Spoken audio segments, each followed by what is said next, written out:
Borneo. Rojas Jr., thank you. Ito.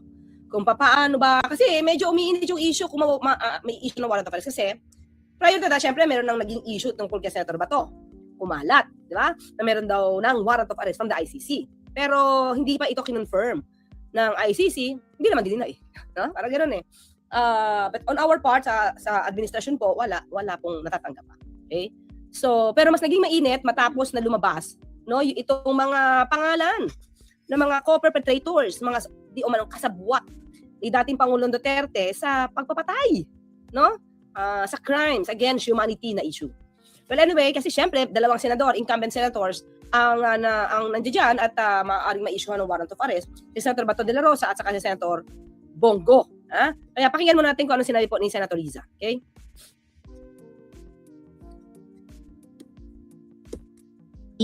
Indictment pa lang yan, wala pa namang nilalabas na mga dokumento that would set certain processes in motion. Mahirap at masakit, ngunit sa tamang panahon ay kailangang harapin ng Senado. Ito ang inihayag ni Senate Deputy Majority Leader Rizal Ontiveros.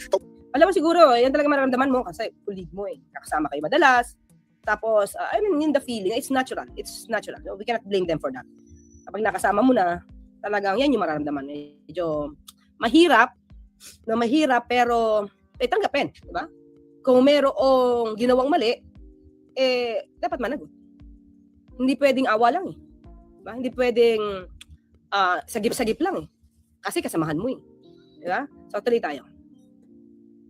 Ng pagkakasangkot ng dalawang miyembro ng Senado sa kaso sa International Criminal Court o ICC. Kasunod dito ng pagdupay ng Office of the Prosecutor ng ICC na mga kasabwat umano sa kasong kinakaharap ni former President Rodrigo Roa Duterte sa naturang International Tribunal. Kasama dito ang ilang nataas na opisyal ng Administrasyong Duterte, kabilang na ang dating hepe ng Philippine National Police at ngayon Senador Ronald Bato de la Rosa. Alam mo mga kakli, kung bakit unang-una bakit ba sila nasasabihan na kasabwat?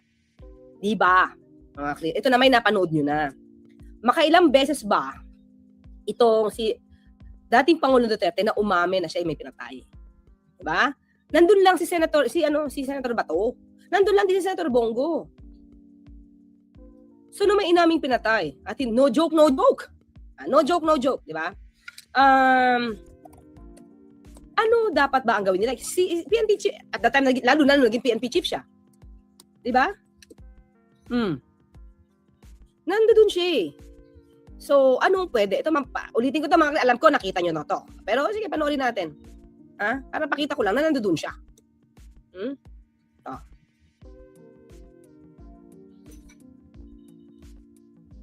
Sige, attorney, pakita mo, attorney. Really know how many bullets from my gun went to inside there. Pakita ko lang mga clear. I killed about 3 of them. Because there were 3 of them. Diba? Ayan. Si Andara nga nandiyan. Kaya lang, kasi ito kasi, mga ka-clear, kaya mas malaki ang kanya magiging papel. Kasi, law enforcer siya Diba? At inamin din sa Senado ni dating Pangulong Duterte na lahat ng chief niya pinagdaan na maging DDS. Diba? Niloko pa nga niya si Danao, ilan na ba napatay mo? Diba? Alam nila ang galawan ng bawat isa. At na-tolerate ito sa mahabang panahon. Diba? Piling mo ba habang nagsasita siya dyan, anong dating ni Senator Bato? Natanong Joe, itong 3 pinatay niya, naimbestigahan ba niya? Naimbestigahan ba Senator Bato? Nakapagsamba ba ng kaso para ma-justify yung self-defense? Diba? Sige, tuloy. 3 of them, because there were 3 of them. I didn't really know how many bullets from my gun went From my gun. Diba? From my gun. Sabi niya. to inside their bodies, but it happened. And I said, I cannot lie about it. Diba? Ayan siya, Senator Bato. So, how can you say na wala kang alam sa pinagagawang EJK ni dating Pangulong Duterte? Kahit na hindi na yung EJK, hindi mo na nga alam kung pinapatay niya para sa war on drugs lang. Even if, kahit sabihin mo war on drugs, hindi kasi yun yung sistema ng Pilipinas. Kasi kung pababayaan lang natin ng ganito, sabihin mo na, okay, kasi drug addict sila. Dealer sila. Kung magiging vigilante style ka mga clear, ang gulo ng Pilipinas noon. Anybody can kill at i-justify lang ang pinatay nila is drug addict. Tama ba yun? Bilang presidente, tama ba yun? Bilang PNP chief, tama ba yun? Diba? Na-tolerate. Kaya nga tinawag na common plan. Diba? Anyway, yan, pinakita ko na sa inyo. Okay, balik tayo kay Senator Riza. Gayon din si Senator Christopher Lawrence Bongo na nagsilbi noon na Special Assistant to the President. Kung maglalabas ng arrest warrant laban sa dalawang senador, sinabi ni Ontiveros na ibabagay niya ang posisyon niya sa posisyon ni Senate President Vicente Soto III. Nung una mga ka-clear, sabi niya ni Senator SP Tito, hindi niya papayagang mahuli habang may session. Okay, sige tuloy. I think that particular issue ni-raise na dati in relation sa isa sa kanila. And I would stand by what sinabi ni Senate President Tito Soto noon na by tradition, while the Senate is in session, walang miyembro ang inaaresto sa loob. Sinagot din ni Ontiveros kung dapat o hindi dapat arestuhin ng ICC ang mga senador habang may kumakwestiyon pa sa Korte Suprema sa pag-aresto kay dating Pangulong Duterte. Ito. Ay. Parang ang layo eh. Malayo yung hindi nila papayagang ma-aresto hanggat merong pending case sa Senado.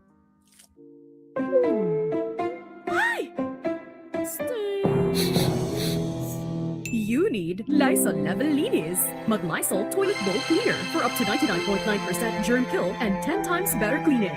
Apply and scrub. Compared to other brand, it cleans 10 times better.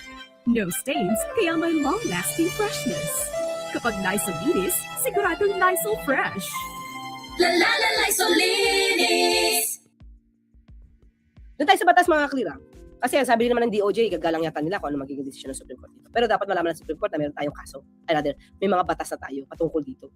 At nadinig natin kanina, yung mga legal experts pagdating dito na di na kinakailangan dumaan ng local courts. Because meron tayong batas ng RA 9851 na nag-aalaw na isurrender ang sino mga akusado, defendants or respondents na meron na kaso na dinidingin sa ibang state or sa international court. Good morning, Atty. Sobrang busy. Nakapag-guest na po ba kayo sa show ni Atty. Dean Santa Maria? Hindi pa po. Manuela Santa Maria, hindi pa po. Hindi naman po tayo na invite. Hindi pa po tayo na invite. Yes, yan. Okay? So, dito mga ka-clear. Kanina binanggit natin yung pananaw ni Dean Santa Maria na no need. Binanggit natin ginamit natin siya na reference. Pati ito si Atty. Carranza na di kailangan na dumulog sa local courts kung isisilbi man ang warrant of arrest. Bakit? Kasi meron tayong sariling court, may sariling tayong batas, and hindi naman local court ang nag-issue ng warrant of arrest. At hindi to extradition. Kasi hindi to state to state. It's an international criminal court. Okay? So, tuloy tayo. So, mga clear. PBM, hoping you're watching Dayan. Guillermo, we love you, Mr. President. Salamat. Ayan, salamat. Diba? Makakarating. Teka lang. Picturean natin yan. Okay? Screenshot natin. Thank you, Dina. Dian Guillermo. Wait, yun. Thank you. Okay, thank you so much, Ursulita Tria. Okay. So, mga ka-clear, ito kasi yung dating pronouncement, no? Ni Senator, ito. Yung pronouncement, dito muna tayo kay Senator Tito at that time. We can't allow any senator be arrested in Senate premises. But, this is November 8, 2025. May bat siya. Okay? But arrests outside its premises are no longer our concern. So, sa loob lang, within the premises ng Senado. So, kaya ang tanong natin, itatago nyo ba dyan si Senator Bato? Hindi naman siya dyan nagtatago di ba? Outside the premises, that's no longer our concern. Sabi ni Senate President Tito Soto. So, ayan, I am not privy to the warrant being issued, but as I have said in the past and in consultation with some members of the Senate, to preserve the dignity of the Senate and as a matter of institutional courtesy, we can't allow any senator to be arrested in the Senate Senate premises. Kaya tanong dito, tradition ba o hostisya? Diba? Mamaya i-ano natin yan. I-detalye pa natin mga. Pero dito, sige, pakinggan muna natin si Risa. I think iwalay yung proseso ng ating mga korte. Siyempre, yung tayo ng dumudulog at yung sa ICC. Kaya I believe in the previous arrest, nagkaroon kasi ng sense na na-exhaust yung remedies dito. And I think in that first arrest, hiwalay yung kaso yun dito sa dalawang itinatanong ngayon. I mean, similar principles should apply. Ayon pa kay Senador Risa Ontiveros, kung paano sila aasta sa dalawang kaso na mga kasamahan niya sa Senado ay pag-uusapan pa ito ng institusyon bukod pa sa nauna na rin nasabi ni Senate President Tito Soto. Sinagot naman ni Senador Andrew Lacson na mga babalik ko sa nauna nitong pahayag na dapat dumaan sa lokal na hukuman ang arrest court o ICC. Kasunod dito Ontiveros, kaugnay ng pagkakasangkot ng dalawang miyembro ng Senado sa kaso sa International Criminal Court o ICC. Kasunod dito ng pagtukoy ng Senado. Ito lang kukunin kong word mga clear.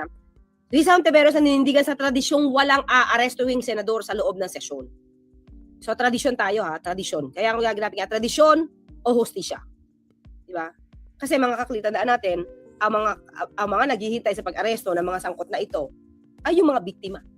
yung mga complainants. So, ano ba mas mananaig? Tradisyon o ang hustisya? Yan ang mahirap sa politika, bilang mo lang ang may professionalism. Diba? Well, anyway, dito tayo kay Senator Lacson. ICC. Anya, pinoprotekta dapat dumaan sa lokal na hukuman. Soto.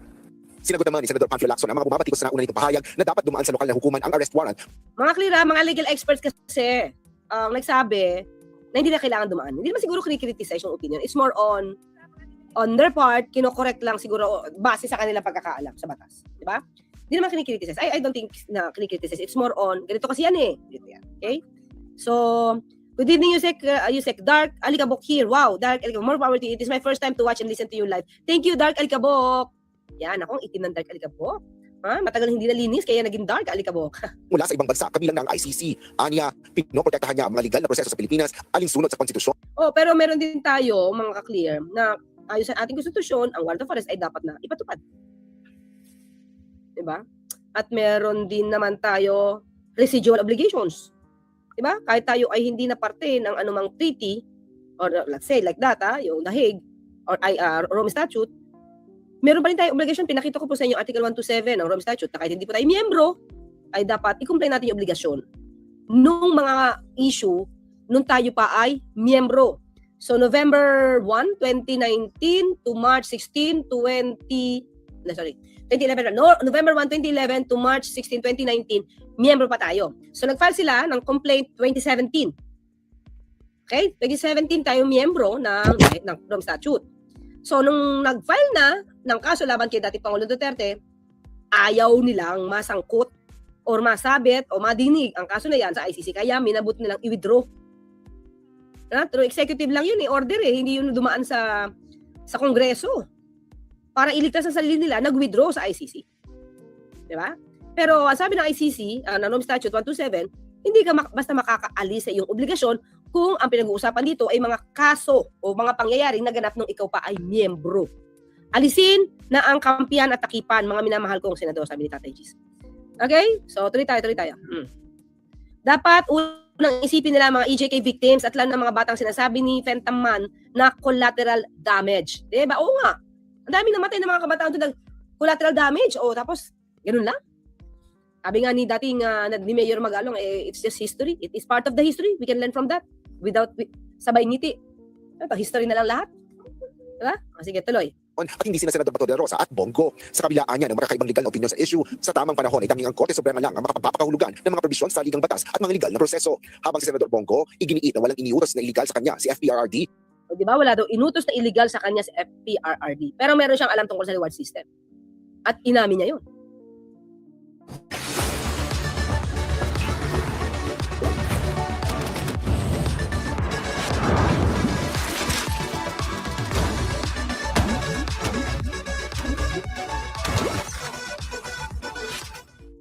Stop taking meeting notes and let ClickUp AI Note Taker do it for you. It allows you to focus on your meetings, not your notes. It captures everything from action items to key decisions. And after every call, you get a clear summary. But where it really goes to the next level is that it's the only AI note taker that connects your meetings to the rest of your work. So stop stressing about taking notes and get the AI note taker that works for you. Get ClickUp AI Note Taker for your next meeting.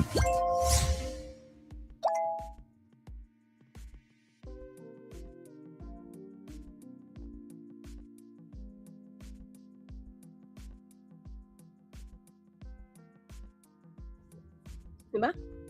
Merong halaga ang ulo ng papatay nila. At hindi naman anya siya susunod sa anumang illegal na utos mula sa kaninong Talaga?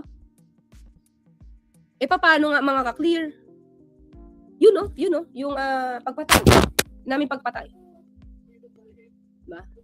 Yung dating Pangulong Duterte, marami siyang pinatay. Diba? Wala daw, attorney, wala daw. Dito mga clear. Siyempre, siguro dahil ito yung nagiging issue. Ang natututukan, siguro ito yung naratibo talaga nila. Ang natututukan dito, yung laging yung interest ng mga akusado, hindi pantay con table. Anyways, wala dapat kinikilingan. Ang mali ay mali. Total, ang magpadala to ICC naman, hindi kasabihan ay guilty. Let's just have its stake. Let's justice have its stake. Let justice run. Wala talagang dapat tigilan. Tama, di ba? Sige, tuloy. Asher at Kaya nga po, Tony, yung mga biktima sa ICC nagsampa ng kaso para walang hocus-pocus. Pero kung yan sa Pilipinas, I'm sure walang mangyayari sa mga nabiktima. Kaya nga, pinakita ko sa inyo kanina mga ka-clear. Ang sabi ng Pangulo, walang magagawa sa kanya dahil siya ay 70 years old na. At ayon daw sa ating bansa, sa ating batas, pag 70 years old ka na, pakakawalan ka na. So, hindi siya takot makulong. Di ba? Kaya nag-utos pumatay dahil sabi niya, wala siyang kinatatakutan dahil hindi na siya mabibilanggo. Tama ba yun? Di ba? But anyway, ito pa mga clear ha. Sige, tuloy tayo. Saka natin tignan. Pinapakita ko lang sa inyo mga kakilala mga opinion nila. Hindi natin sasabing mali sila ha, itong mga senador. Or in the Senate rules that states that that's an optional thing na maaring ang Senado ay hindi pumayag na i-release It's an option lang. sa ang akusado o respondent. Wala, except na nasa Constitution. Yung immunity from arrest, yung 6 years and below. Yes, sir. May immunity from arrest, pagka yung Congress, in session, is in session. Oo, pagka ang naaakusahan, ang penalty mga clear ay 6 years and below. Imprisonment 6 years and below. Kapag nasa session. Pagka more than. Pag more than. So wala. Hindi mo pwedeng banggitin ang tradisyon dito. Ha? Hindi pwedeng banggitin ang tradisyon dito. Yes, sir. So I suppose, yung definition ng Congress is in session, may nagsasabi na sinigit, meaning bandang June ito. Doon mag-adjourn yung first regular session. Meron naman iba pwede sabihin na hindi. Pag nag-recess kayo sa March, walang session yung Senate. But of course, even during recess, pag hindi sinigit, tuloy yung trabaho sa Senate dahil nakapagpunta kami ng mga committee hearings. Yes, sir. So that's one issue that we have to resolve. Ano yung definition ng Congress in session or not in session? Yes, sir. And that's Article 6, Section 11 of the Constitution. Pero sir, if I read the section correctly, it says na the legislator is immune from arrest while Congress in session for cases that are punishable of 6 years and below. 6 years and below. In other words, sir, a lawyer, pero may dilemma sa inyo this is that kung above 6 years yung potential punishment, hindi po nag-apply ang immunity. Totoo yun, hindi nag-apply. Kasi definitely 6 years and below yung penalty punishment. So sa ating batas, alam na natin kasi nakasama sa revised penal code, kung ano yung penalty of prison mayo, di ba? May mga ganon. So define na natin kung 6 years o below, o 6 years and 1 day to 12 years, halimbawa. Pero ito, sa kasong ito, ICC, hindi natin alam kung ano yung penalty. Yun. Unless mataad doon sa papagalan na ng These crimes against humanity. At ang penalty nito, 30 years in prison. Up to 30 years in prison. So definitely, wala na doon sa sinasabi na pwede niyong protektahan at hindi pwedeng ipa-aresto ang mga senador sa kasong ito ng crimes against humanity. 'Di ba? Kahit may session yan, kung ang penalty niyan ay up to 30 years imprisonment, dapat niyo yang isuko. Dapat niyo isuko yan. Kasi otherwise, ibig sabihin niya, nagkakanlong kayo ng mga ugante. Nagkakanlong kayo ng mga akusado sa pagpatay. Diba? Mga Pag pugante. pinigilan na Senado yan, paano na yung coordination natin sa Interpol? Baka hindi na rin yan makipagtulungan sa atin pag tayo ay mga ilangan. Paano mahuli yung mga magtatago sa ibang bansa? At yung mga kaklear, dapat maliwanag to hindi ito exception. Yung kaso kasi is crimes against humanity. So more than 6 years po ang imprisonment ito. Maliwanag naman po yun. So hindi dapat magkaroon ng komplikasyon, confusion, sa ating obligasyon with the Interpol or even our residual obligations. Kasi nga po, ang crimes against humanity, ang penalty yan is up to 30 years. Hindi siya simpleng kaso. Crimes against humanity ito. So, yun lang. Dapat malaman nila kasi tingin ko lang, bago sana sila magsalita ng tradisyon, alamin nila, ano ba talaga yung Download the Epic Online action game War. Nakarangan na naman tayo, Mabsat. Wait lang. penalty. Kasi baka baka maiba ang tingin ng tao sa kanila, isipin na nagkakanlong sila ng mga defendants or akusado ng pagpatay. 'Di ba? So, yun lang yung titingnan natin diyan, mga kaklit. So, dapat maging maingat din sila. Kasi alam niyo kung bakit sila dapat maging maingat, mga senador sila. Tapos ang mga nakakasuhan, kaibigan nyo or colleague nyo, kasamahan nyo sa trabaho. Pero dapat maalintana nyo din yung nararamdaman ng mga di umanong biktima. Diba? Pag ganyan, walang hustisya sa bansa. Rob mapalad. Diba? Yung mga biktima na nangangailangan ng hustisya. Ang tagal-tagal daw nito, 2017 pa to eh. Silang pa eh. Ano na ngayon? 2026 magti 10 years? Na, imagine nyo mga kung wala pang kaso sa ICC, mukhang wala talagang katatakbuhan to. Diba? Na di yun pwedeng ma-delay. I-deliver na ang common planners. O, diba? Flicky flakes.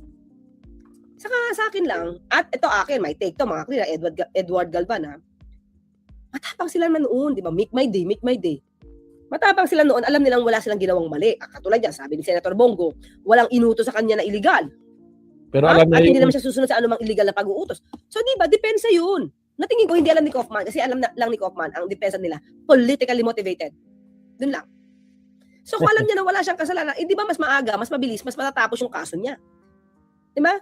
Kasi, masasabi niya na wala siyang kasalanan. At kung may illegal mga ipinag-utos si dating Pangulong Duterte, wala siyang alam.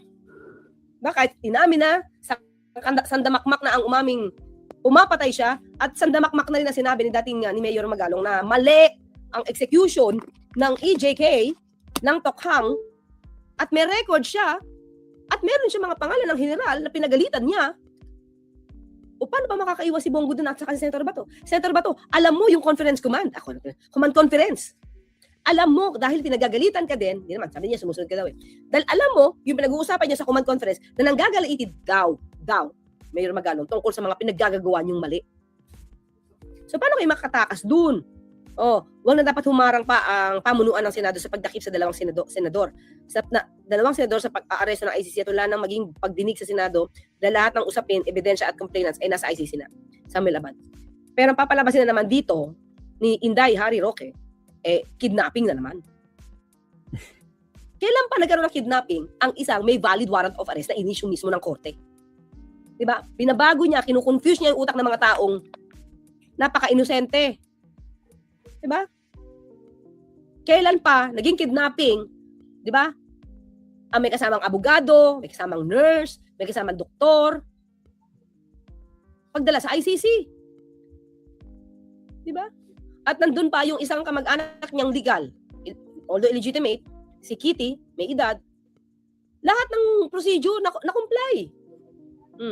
Paano masasabing kidnapping, nagpadala pa ng pizza? Itong isang box nga lang yata. Itong si Senator Bongo. Diba? So yun ang kanilang gusto na maging naratibo para magpaawa. Paano yung mga pinatay? Kamusta naman yung mga... Paano yung pinatay? Kamusta naman yung mga biktima? Wala na, ganun lang. Hayaan na lang natin kasi 80 years old na si dating Pangulong Duterte.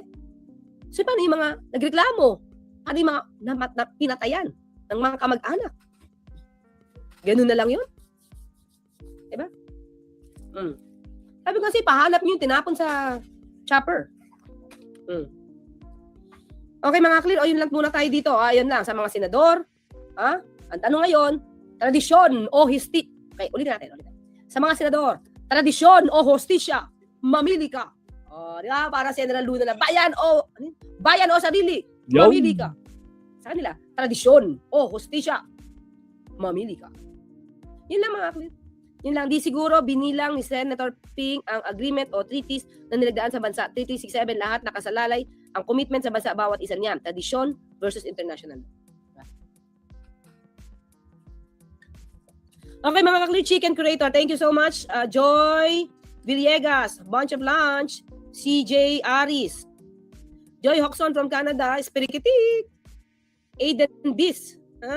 From Marisa Ramos ng Australia. Hello, The Bank. The Bank 8. From Vancouver, Michelle Ancalizo. Sherlock, Rosalie UELDC. Rowena Vista, Gers Manuel Bernard Castro. Maria Emily Agustin, Chelsea Barrio, Sergi 18, Ronaldo Badua from California. Okay, si Ursulita Tria from Bataan. May link konti na po. Konti na lang 600K na. Subscribe na po. Thank you so much. Pa-like and subscribe na rin po. And share. Si Uragon, UAE, Sixto. Alright, salamat attorney. Nakapaw mga kamsad. Kaya problemado to, no? Ano ba na